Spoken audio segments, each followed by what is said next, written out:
So, are there any people you would like to thank, or any links? I mean, we'll link to things in the text, obviously, but are there any things you'd like to draw attention to?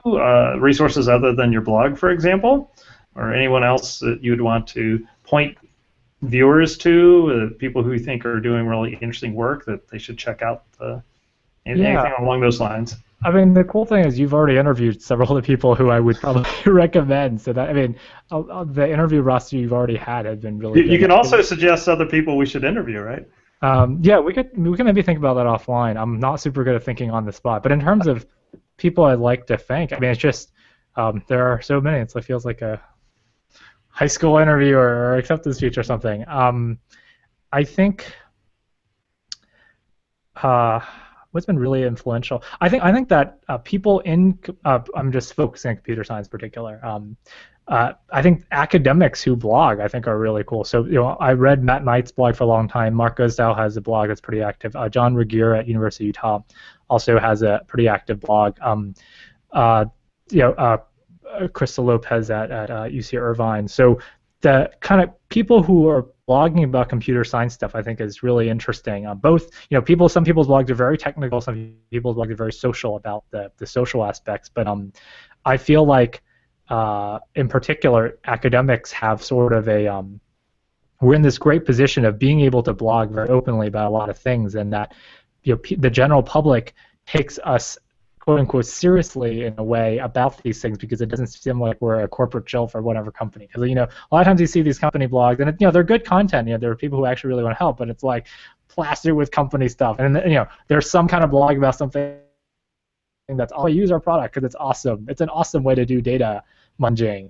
Data munging is a big problem. Blah blah blah blah. And then it's always a sales pitch at the end. And some of these are actually really informative, but that beyond, that to justify their blogging and their company, there's some kind of a PR or whatever pitch. And I think the awesome thing about being in academia that, which is why I came into this, beyond just the mainstream things people do with research and education and outreach, is the fact that when I blog about stuff or I read or when other academics who are much more senior than I do that, the public knows that is sort of a public service, that they're not a spokesperson for a company. It's not like their boss told them, oh, you should make our company look good so we can get more users or more revenue. You should blog about this. It's just that is really the kind of I think that's one of the awesomest parts of being academia is being able to do that, and that's historically been true. And I would love to see that continue. I would love to encourage, and one of the things talking about mentoring is I encourage graduate students to write and blog about stuff. And some people have taken me up on that. There's a big barrier. There's that fear aspect of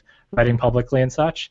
But I would love for more students in any capacity. Actually, one of my students in my web programming class, for her honors writing requirement, she needed to do some writing project. And I said, you should do some blogging about my class. And she's actually written a few things that with her permission, after the class is over, I would love to post it. And they're really great because it's from the experience of someone going and learning from the class and talking about different issues. And I would love to see more students like that.